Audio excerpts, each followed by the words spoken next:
Hier matin, le contre-amiral Laurent Le Breton, commandant supérieur des forces armées en Polynésie, accompagné du chef de corps du RIMAP et du chef de la subdivision administrative des Tuamotu Gambier, se sont rendus sur l'atoll de Niao pour apprécier le travail accompli par la 2e section de la 2e compagnie du RIMAP.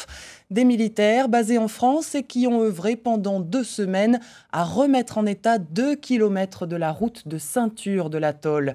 Roni Moufat a suivi pour nous les travaux de cette mission militaire intitulée Amur-A. Regardez.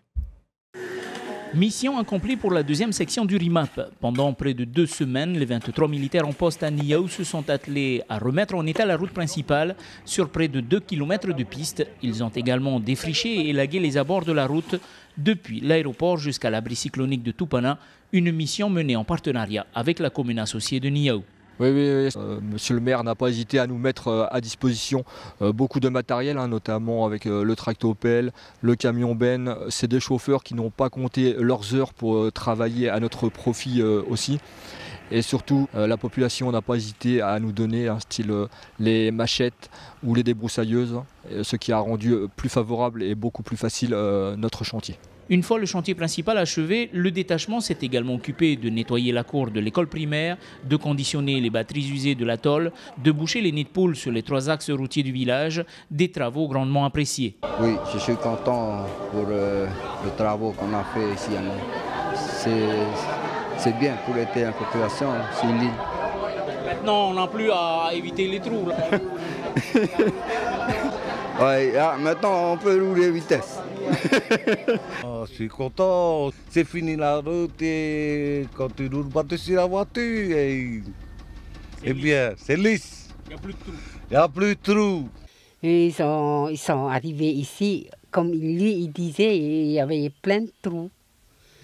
Et maintenant, tu roules en voiture, il n'y a plus de trous. Et c'est bien. C'est vraiment agréable, une vraie autoroute. On pourrait même conduire les yeux fermés.